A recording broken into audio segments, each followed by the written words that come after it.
What's up guys? Welcome again sa aking channel. Nandito na naman tayo para magbigay ng reaction sa ating mga OPM artists at P-pop artists guys. And for today's reaction, ang bibigay natin ng reaction ay ang Nagmamahal Lang Ako by KZ guys, and this is live session guys, and this is the first time na magbibigay ako ng reaction for KZ Tandingan. Isa rin akong fan ni Miss KZ Tandingan dahil sa unique niyang voice, no? Napakagaling talaga ang artist. So hindi ko na ito patatagalin guys, let's watch this.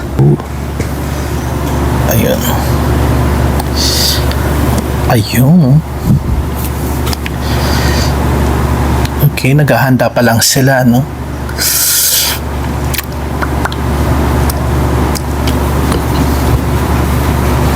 Grabe. Wow. Grabe. Nagsisimula pa lang yan. Pero yung soul talaga ng boses ni Casey,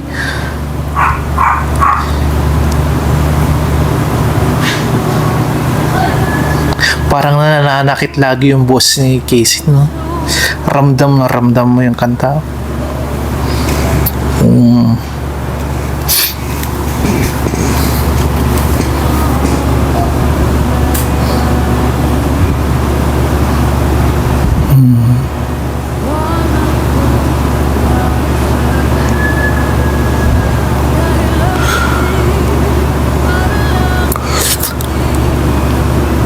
Umaapaw talaga sa soul yung boses niya.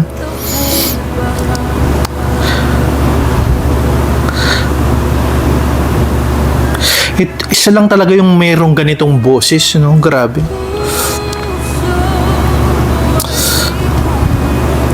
Yung nagugustuhan ko pa kay Casey pagdating sa fashion, no? Yung fashion taste niya, napakaganda. Hindi siya yung gumagaya sa iba. Meron siyang sariling fashion. Sa hairstyle, sa pananamit, even sa pag-choose ng niya, makeup niya. Grabe. Kasalanan bang nagmamahal ako?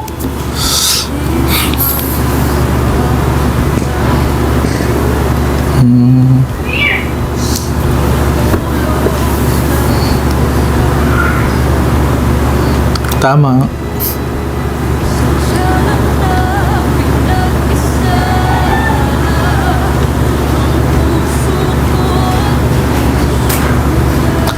Talagang makaka-relate ka, no? Galing niya mag-storytelling.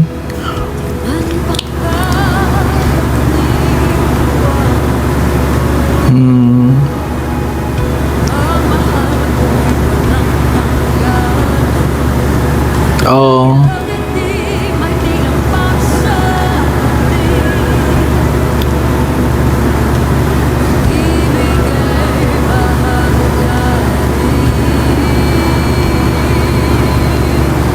Wow.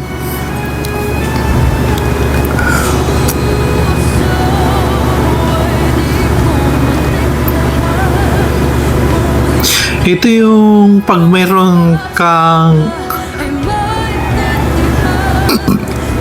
may problema ka, tapos ito yung mga sounds na pinaano mo. Kumbaga, may problema ka sa pag-ibig, tapos ito yung mapapakinggan mo, hindi pwedeng hindi ka iiyak. Grabe, bagay na bagay gawing soundtrack sa mga drama to, no? Wow.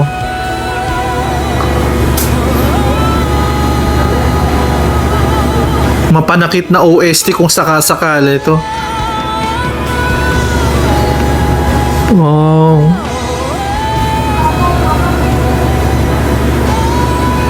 Siya lang talaga yung artist na hindi kailangang bumirit para masabing magaling, no?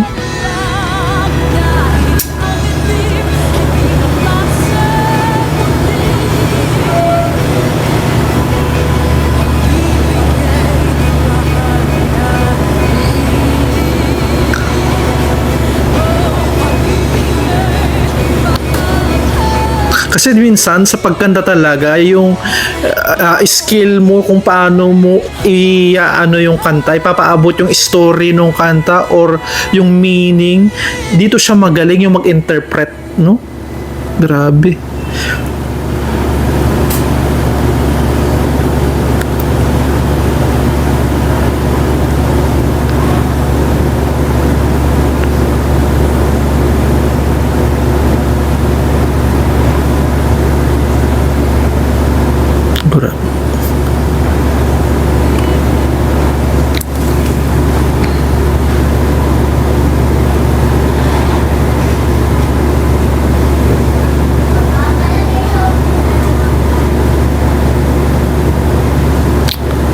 Kasalanan bang nagmamahal lang ako?